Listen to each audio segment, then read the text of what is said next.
So here with Alma, we see what I was talking about concerning various levels of priesthood office. And in this particular case, he only has the authority to baptize with the Aaronic priesthood, even though he's a priest of King Noah. What's up with that? Nonetheless, he would go on to become a high priest and the high priest of high priests over the Mormons. But in the beginning, it was only the words of the Christ, a man like Moses, that he was believing in and writing the words of. And so, like I said, you'll have all different branches of Mormons. I mean, not going together as one, but scattered. And Mormons are going to go their own way. Many, likely, are going to go, this must be the time to go back to Missouri. I don't know. No communications available to contact other people. We'll just go, oh, there's a group, we'll go with them. Who knows what's going to happen, whether it's a destruction that we're seeing, or if it's an arrest, shutdown of the church again, like the Edmunds-Tucker Act under Wilford Woodruff, or both. But here you have Alma, and he's a priest of the Aaronic priesthood as a Mormon equivalent, and he believes in Travis, who was murdered by the Mormons. The president of the church got him, and he was murdered.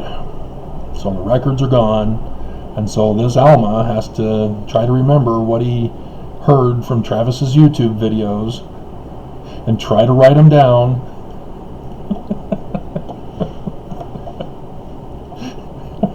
And he's only got authority to baptize, so those who he is able to convert along the journey, as he has to leave, because now the church prophets want him dead too. They're on a tear. We're gonna get you! Cause that he should be put to death. Yeah. Alma, being a descendant of Joseph Smith, was a young man, believed the words of Benedict had spoken. He began to plead, that's a Benedict. Should not be angry. Oh no, it is him. He knew concerning iniquity, which Abinadi had testified, began to plead with the king that he would not be angry with Abinadi, but that he might depart in peace. And the king would have none of that, and he was excommunicated and sent the servants, Mormons, to slay him. And so he had to flee. This is a situation now. Mormons are being slaughtered. It isn't just heavy burdens now that Mormons are being placed with Moses. Mormons are now being slaughtered with creeping death, as King Pharaoh Nelson refuses to shut down the church. This is the abomination of desolation. That sickness that Joseph Smith talks about in 45:31. Here it is. And so Mormons are getting slain, and they're not fleeing for their lives. Though, not reporting the membership numbers for sacrament is telling. Maybe Mormons are abandoning the church after all. But there's more to come. This isn't all.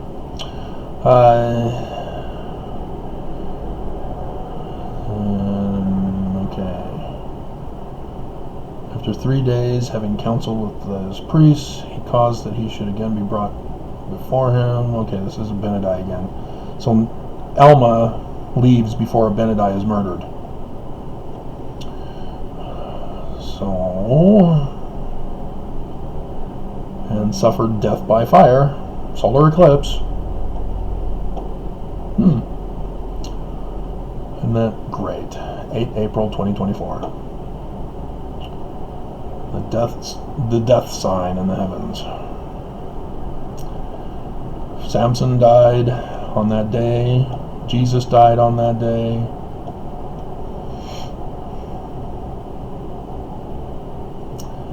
And that which you falsely accuse in another reveals the same and worse fault in yourself, and the punishment is to be affixed for that false accusation. Deuteronomy 19. So King Noah likewise dies in a burning manner. And there was a Mormon. There was in Mormon. This is where Alma goes. He goes to the waters, the fountain of pure water in Mormon. Alma in Mormon. Amazing. And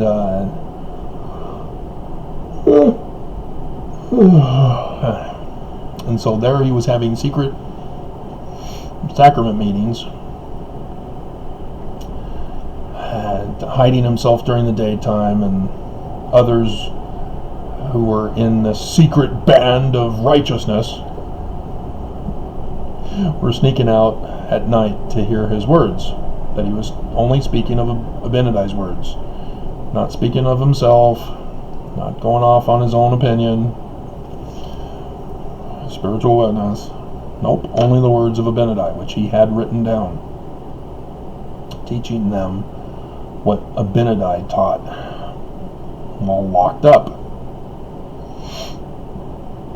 Alright, so then he was able to baptize him, and they give the correct definition of baptized. Buried in the water, rose and came forth out of the water, just like our original Christ from the Egyptians, Osiris, was not in the earth.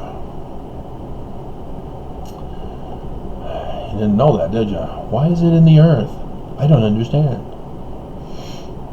And then the Church of Christ, from that time forth, that's why Joseph Smith named it the Church of Christ.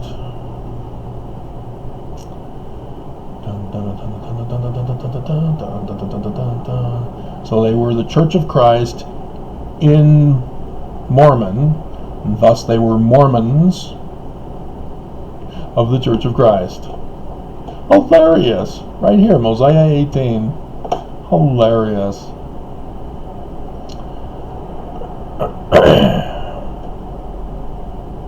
But this is their promised land.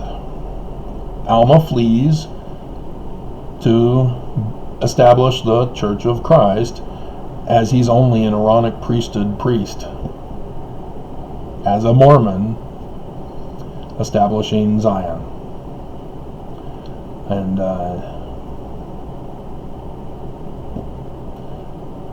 that's pretty much, well, there's more, but it involves more fleeing, because they get put into bondage by the church. They get caught by the priests who put them into bondage, and then is it who rescues them? Is it Ammon, Alma, one of the sons of Mosiah that come and rescue them? Isn't it?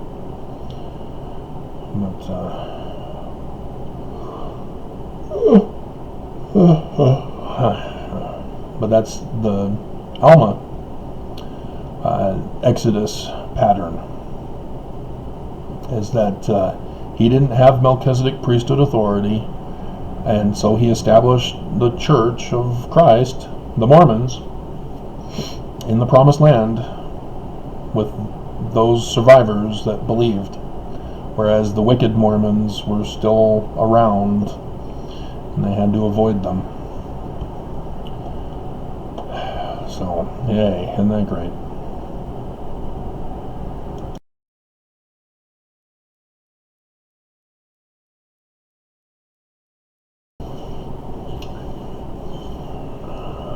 Alright, so it's clear that in this Exodus pattern we see violence and bloodthirst of Mormons that are involved here with the people of Alma.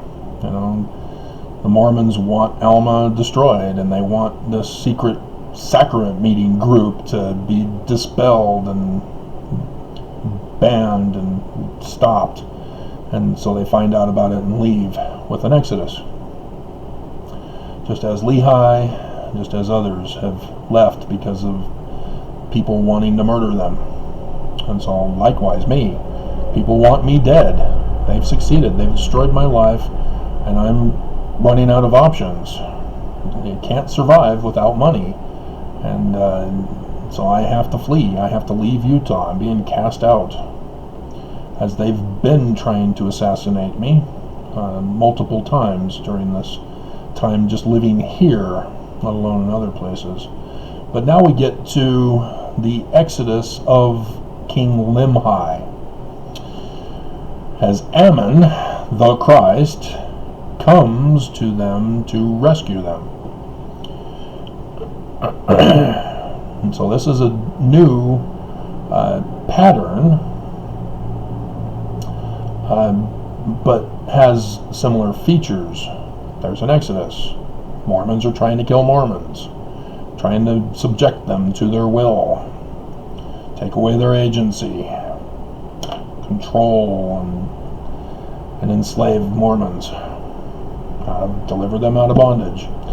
So in this particular case, Lamanites are furious because they had Lamanite daughters who were kidnapped and raped by the priests of wicked King Noah. And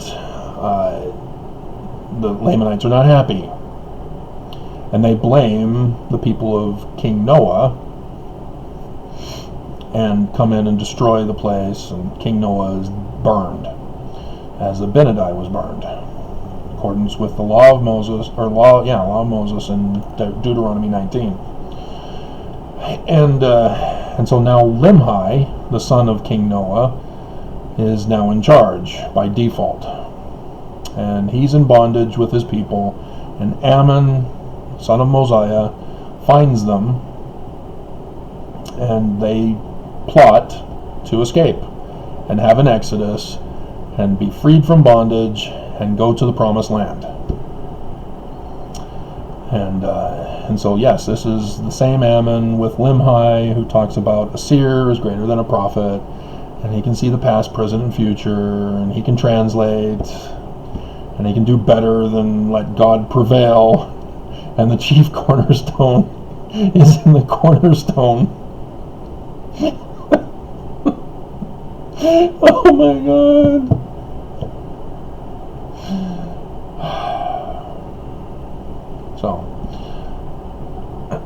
And so they get the they get the Mormons holding them in bondage, drunk with Mountain Dew.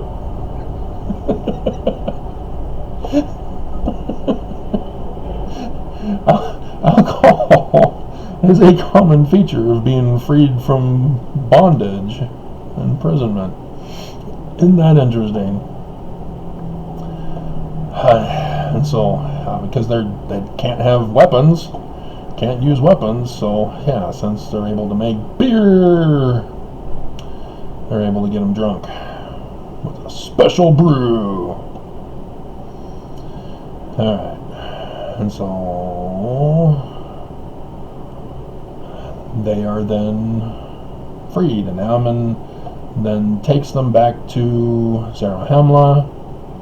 Let's see, and it came to pass that the people of King Limhi did depart by night in the wilderness with their flocks and their herds, and they went round about the land of Shalom, south of Provo, in the wilderness, to return them to at least Missouri, and bent their course towards the land of Zarahemla, being led by the Christ and his brethren.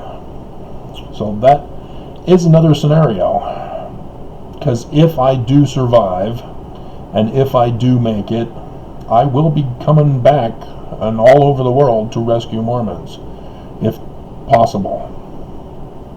I've already made promises to certain people that I would do that, but yeah, this is part of that there will need to be rescue operations, because there will be Mormons after the destruction who are going to get power hungry, who are going to want to establish Zion where they are and be the king of Mormons that they can enslave and put in bondage.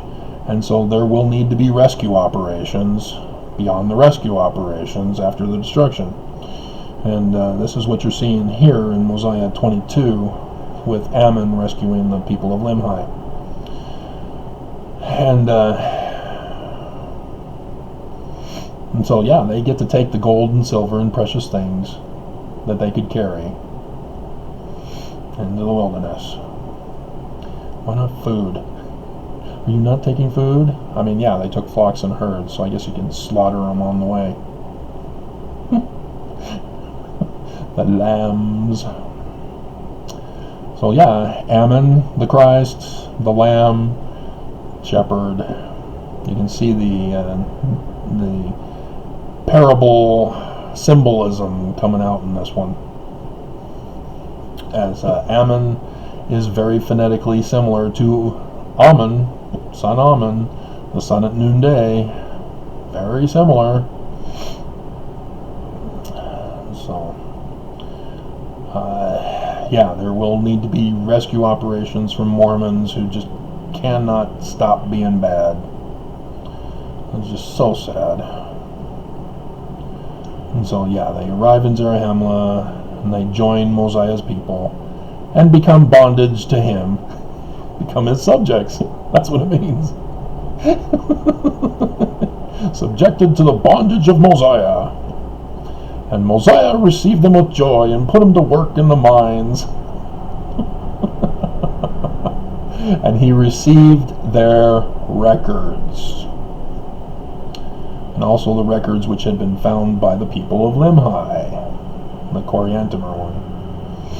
Or no, this is the Ether records. That's right. Alright. It was actually both, wasn't it? Both Ether and Coriantumr. Alright, let's see. When departed out of the land night by day, and army did pursue them. And they gave up, couldn't follow their tracks anymore, and they got lost. And they're the ones that find Alma. An account of Alma, the people of the Lord, who were driven in the wilderness by the people of King Noah. And so, yeah, we're going to have a part 2 here, because the priests find them.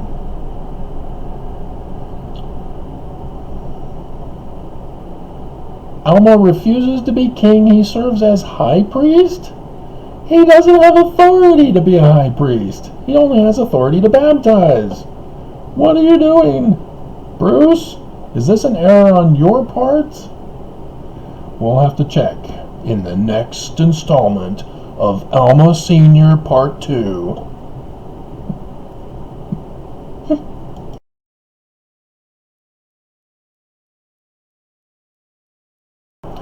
Alright, we're 4 hours, 22 minutes in.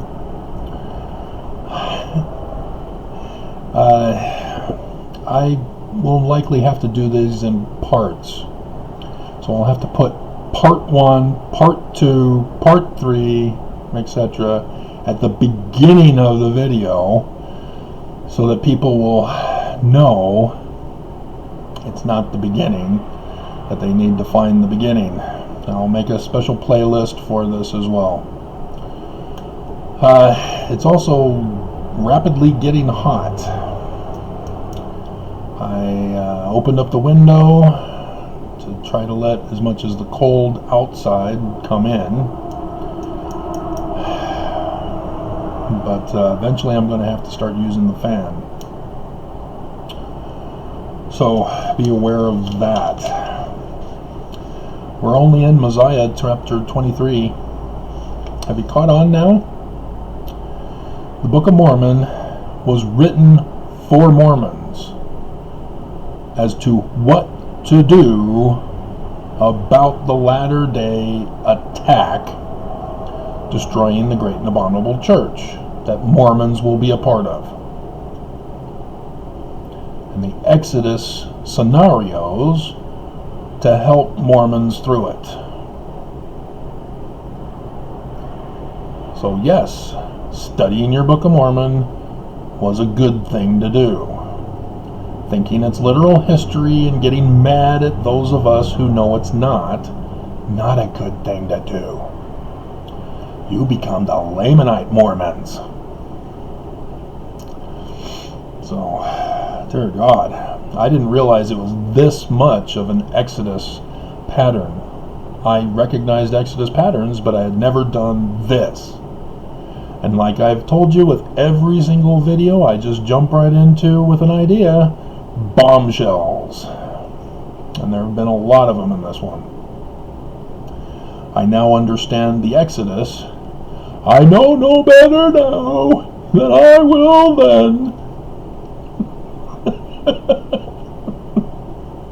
Take that, Bruce.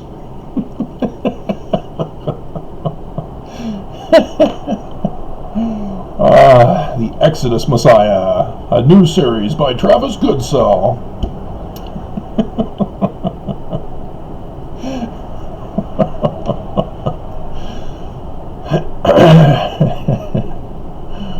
Dear God, my goodness. So yeah, you're going to hear the big old trucks. They're still doing construction, and they take this road to get down to it, even though it's further down, so the trucks are less frequent than they used to be. But nonetheless. Alright, Alma Senior Chapter 2, or Part 2, or To the Second Power, or whatever you want to call it. Alright.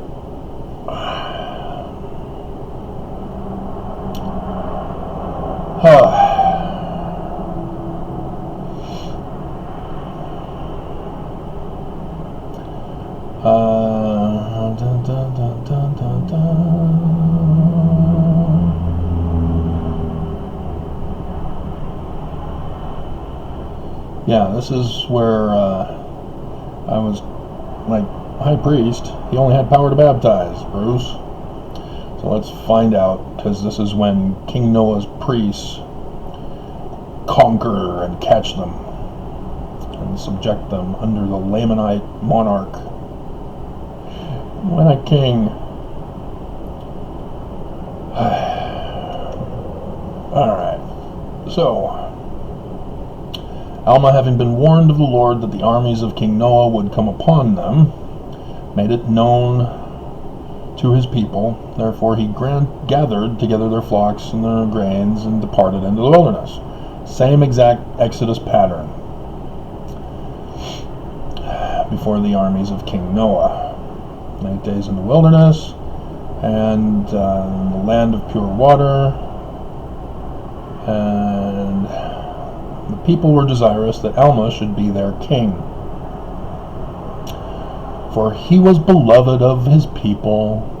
He said unto them, Nay, he would not, that it was expedient that we should have, it was not expedient that we should have a king. For thus saith the Lord, ye shall not esteem one flesh above another. And so he's not the Christ, he's only a priest, Bruce.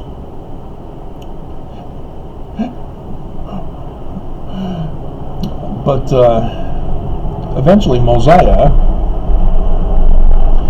will give up the throne and not let his children, because the firstborn birthright blessing son does not want to take it. So he doesn't want an argument among them as to who's going to be king and blah, blah, blah. So he does the Constitution of the United States of America and warns about the dangers of a corrupt king. If you could have a righteous king, great, everything would be fine. But, and this is why it's so important to pay attention to what Joseph did after he died, because the succession process was for 3 Mormon Christs to be voted by the whole Melchizedek priesthood. Not one Christ and a counselors, 3 Christs, 3 presidents. So the presidency of the 70 7 presidents. The youngest president is the president of the presidency. So 3 presidents, all equal, until the latter days when the actual Christ of Mormons is born, raised, Exodus, Adam-on-Diamond, which we've seen that already in the Book of Mormon. We have seen the Adam-on-Diamond thing in the Book of Mormon here in several of these Exodus scenarios. And so I don't know which video this part will be in, and I don't know where in the video it will be in. If it's at the beginning and you're going, I'm lost, what is this? You didn't read. It has part 15 or 50 or whatever. And so, yeah. So, yeah, that's just an interruption by me to show you how amazed I am at the Book of Mormon. Because it was warning us of the danger in the latter days, and yet at the same time is giving Mormons ways to escape the danger that's coming. And you can see the patterns. You need to leave. That's the obvious one. Mormons are trying to kill other Mormons. And you see the necessity of having records, keeping the records. And specifically the restoration of the original Bible, the brass plates, or the fulfillment of Ezekiel 37, the book of Joseph and the book of Abraham and Joseph, the papyri that Joseph had named such. And so yes, you kind of don't want to let your Christ die, because he's the one who can translate and get the scriptures corrected. And so yes, those of you who are in specific fields such as education, or you are in a career field and then you have books that can be utilized, yes, bring those too. All knowledge needs to come to Zion. We need to keep education going and get correct information, correct knowledge, correct history, and do away with all the crap that Christians have infiltrated science with and creating junk science. Alright, let's see.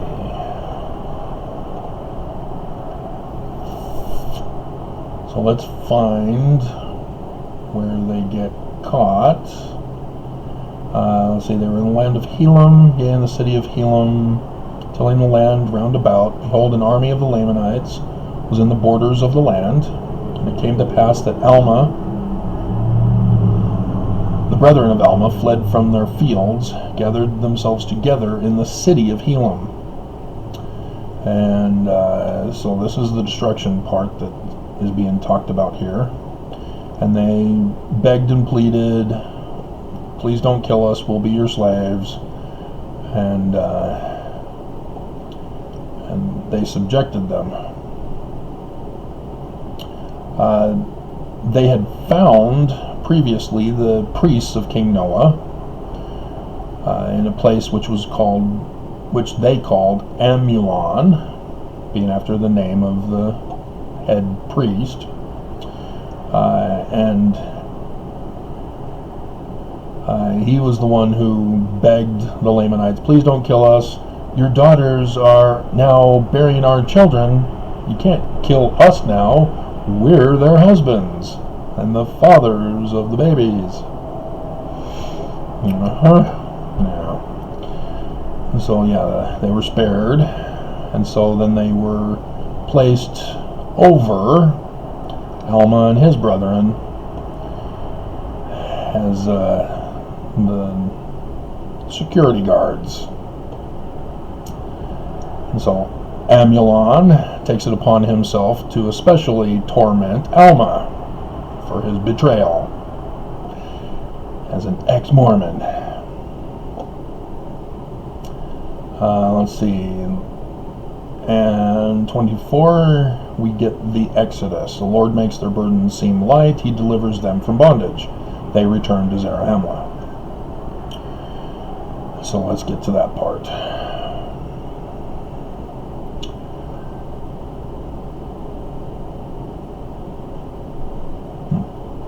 For Amulon knew Alma. He had been one of the king's priests. Okay. Raise their voices. Raise your voices. Give me Grant.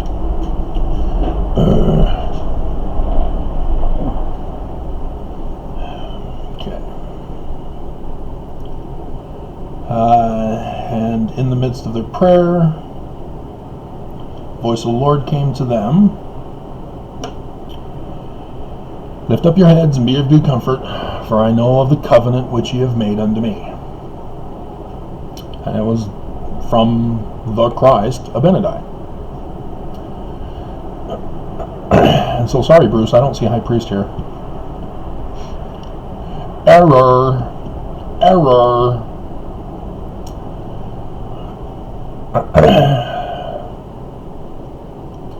And I will covenant with my people and deliver them out of bondage.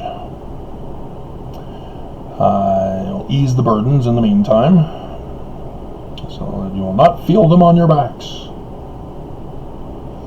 even while you are in bondage, that you may stand as a witness. Let's see. It came to pass that the burdens were laid and they were light. Oh, wow, that's amazing.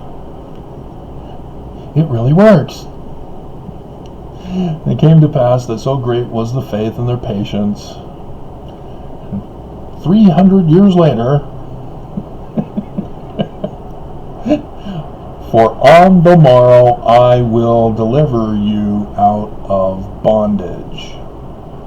3 Nephi chapter 1. On the morrow I will come, and the signs in the heavens. Seeing a pattern here?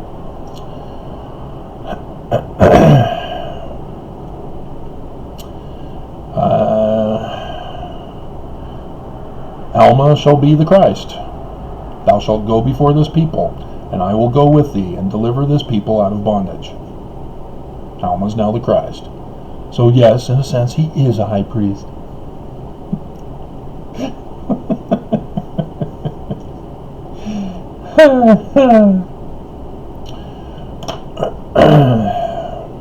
Not according to Mormon or church procedures.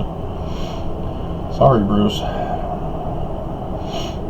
And so now it came to pass that people in the nighttime gathered their flocks together, and also of their grain. Even all the nighttime were they gathering their flocks together. And in the morning, the Lord caused a deep sleep to come upon the Lamanites. So no need to get them drunk. And so whatever happened, they were in a deep sleep. And so they departed in the wilderness in the morning, traveled all day, pitched their tents in a valley which they called the Valley of Alma. And so, wow, that's one of those miraculous things, similar to the pioneers about the woman who mysteriously appears with bread and then she no longer exists. Okay, whatever. But you will get tales, and even tall tales, from Mormons when they get to Zion. Oh yeah, there was a band of 3 billion people. They surrounded the two of us. And then all of a sudden, the power of God came out of heaven and smote them all. And here we are. Oh yeah? Well, on my journey to Zion, Legion appeared. Get out of here. No liars allowed. And so, they get to Alma. But the Lord then says again, haste thee, get thou and this people out of this land, for the Lamanites have awoken finally, and do pursue thee. Therefore get thee out of this land, and I will stop the Lamanites in this valley, that they come no further in pursuit of this people. It always frustrates me to hear people, Mormons, talk about how they were inspired to drive home a different route, and nothing happened, and they made it home safe, and they then thank God that they took that other route, and nothing ever says anything happened on the route that they would have taken normally, but they did it and obeyed, and nothing, and yet they think it was God saving them.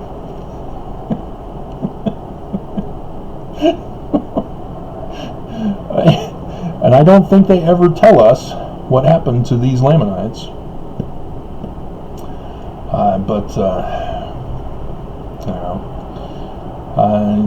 took their journey in the wilderness. And after they had been in the wilderness 12 days, they arrived in the land of Zarahemla. And King Christ Mosiah did receive them with joy. So, yes, every Mormon has an opportunity to be your Christ with the Exodus. No, I'm not joining your group. I want to be my own Christ. You're following my path. No, you're not. I'm not. I'm taking my own path. My spiritual witness tells me I should go this way. Well, that's where I'm going. No, you're following me. No, I'm not. I chose it first.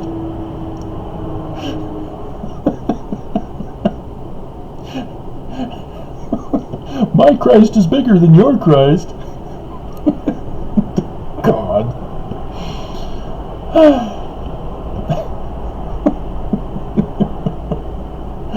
Alrighty. Oh, dear God. We're going up a degree every 10 minutes here. Alrighty.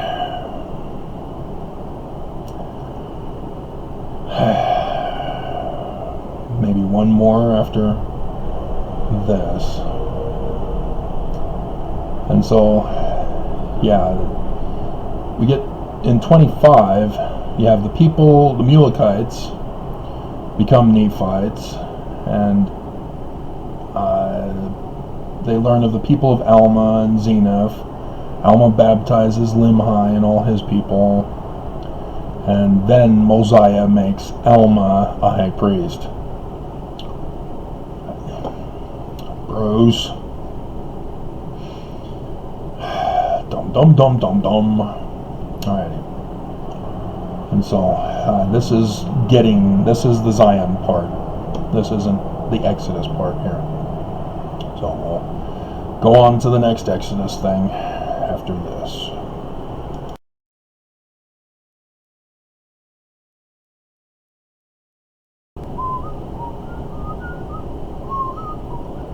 Alright, Travis Wingate. So you must understand that it was BYU professors who had the spelling and pronunciation of every single name that was in the Book of Mormon.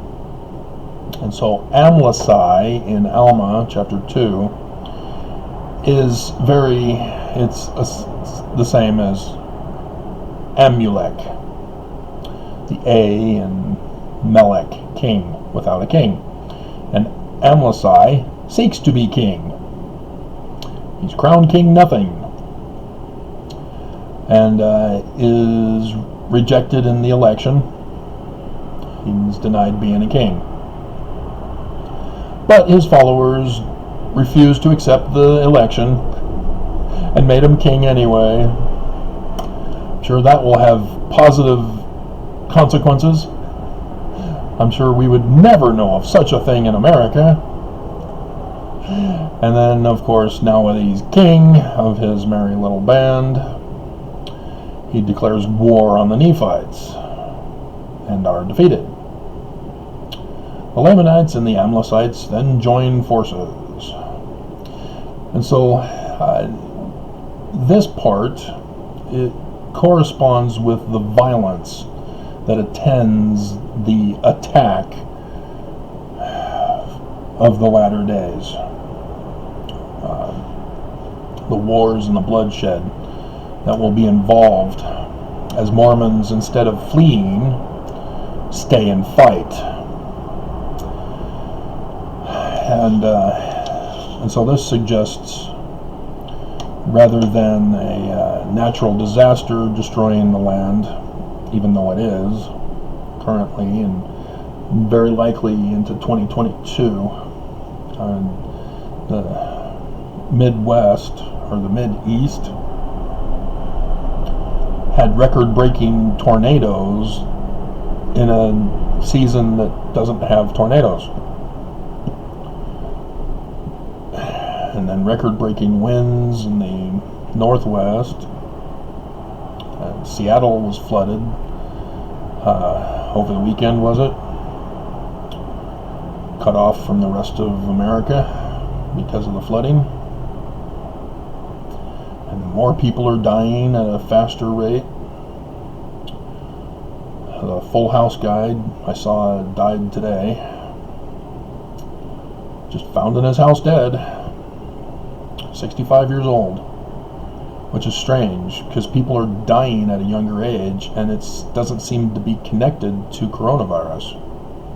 We have their coronavirus deaths too, but we're seeing other people dying at a faster pace at a younger age. My mom, for example, it's like 77.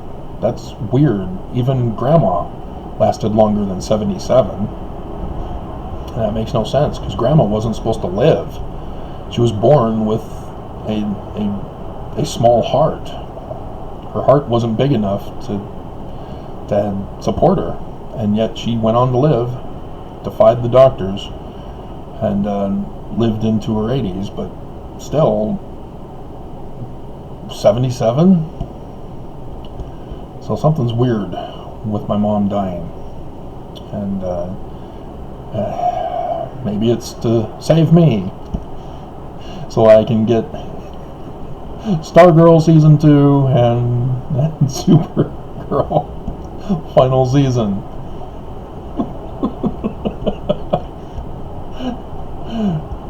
But yeah, if I don't, make sure you guys get it. Somebody out there, you need to get it. Don't assume somebody else is going to have it. If you can get it, get it. Preferably DVD, not Blu-ray. But if you have to. Alright. And so yes, there's a lot of wars here. And many Mormons complain, oh, this is too violent.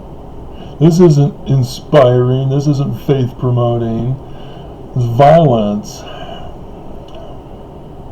It's because you've missed the point of the Book of Mormon. These are war strategies that we are being given as Mormons.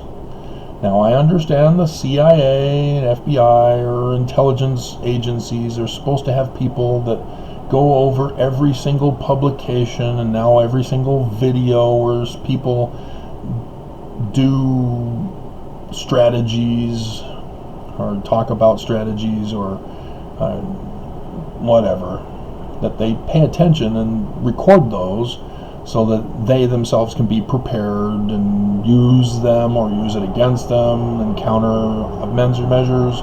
You know, you do it in football. You see the other team perform a play, catches your team off guard, so you make sure to remember that, and you have the other coaches write it down, what happened, so that you can go over it, and okay, maybe if we do this, we can counteract it. But you'd think the Book of Mormon would be one of their top books that they'd be using. Nonetheless, if they don't, Mormons all know these war strategies, right? Because you're faithful Mormons.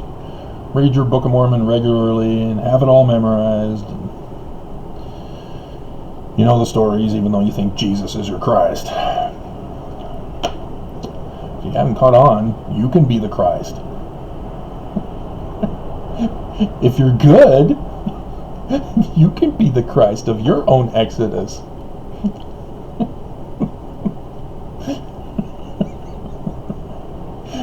So, yeah, like I said, you're going to have Mormons who are going to refuse to leave. They're going to insist that Utah, Salt Lake City, is Zion, and they're going to defend it with their lives.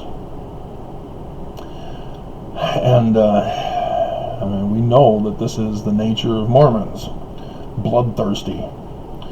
And nonetheless, you see a lot of it. And Captain Moroni is a part of this, as we see that there's political conflicts as well. And so Joseph Smith, likewise, 19 July 1840, said, hey, the government will be on the brink of ruin, the Constitution will collapse, and Mormons need to save it. And that's where we get Captain Moroni. You know, the Constitution of Mosiah is in jeopardy by those who want to restore a monarchy to America. And they're in denial. Oh no, not a monarchy. We just want to follow the Constitution against the deep state. No, you want to put a monarch on the throne. You want to subject everyone to bondage. And you think that they're going to set you free to be one of the prison guards. The devil does not support his own. You guys should know this. And yet, you're playing games with the devil, thinking that they're going to be the right side of history. And you're wrong. They're not. Because corrupt people have an inherent sabotaging mechanism flaw in their plans. Because Amlici, you know, he started off as a political candidate, and he lost, and so he was mad, and so he became king, and then he lost the war, and so he then goes and joins the Lamanites, and then he eventually kills off the Lamanite kings to rise up into power to take over the Lamanites. And that's the inherent flaw, is that you will have Amalekites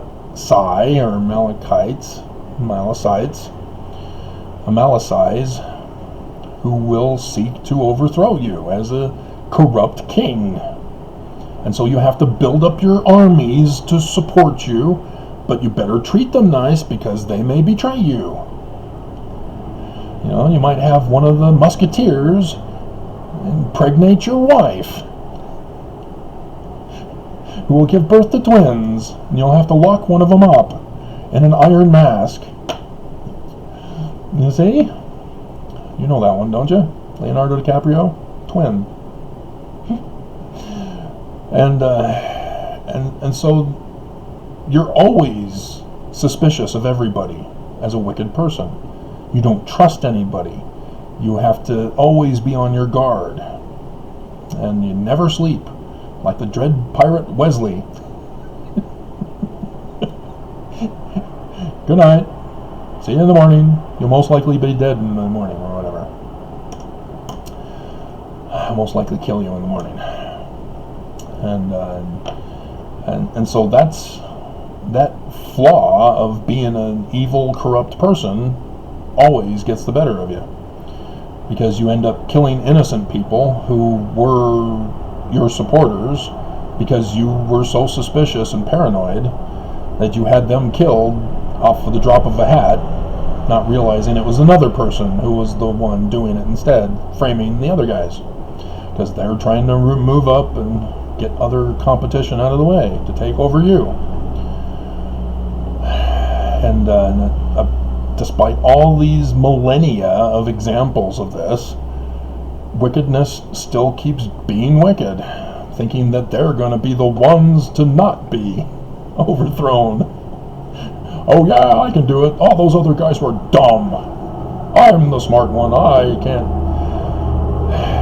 Sure enough, they die too. And so this is also a warning to Mormons not to do that, not to fall into that trap, not to stay in Salt Lake when it all hits the fan. We're already in the abomination of desolation. It's here. You now know it is. You now know what's next. And with me being cast out, yeah, I'm the only one telling you about this, so guess what that means? Amos 3:7. And so it's coming. I don't know when. It's coming. Before November 8th. Before election. Maybe even on election day. But I hope it's not that long. Unless I'm able to survive and last for several more months. And be the scenario where I come out with you after the destruction. That's what I was always thinking from the beginning in 2017. But things have changed. Threats have been carried out. And here I am, making sure that you guys get the important information before I no longer am able to give it out to you. And so this Alma and the War chapters are very important to pay attention to, because there really is no Exodus here, and so in a sense it's also the Zion part, where Mormons will have to defend Zion after leaving in the Exodus. And so it's a continuation of what happens after the Exodus as well. So not only is it a warning to Mormons, don't get caught up fighting for a dead city, a wicked, corrupt city. You know, Exodus, get to Zion, build Zion, defend Zion. Because we know people will want to attack it. And so the Book of Mormon, primarily here in Alma, teaches us war strategies to defend Zion once we get out and build it. So I think that's that for that.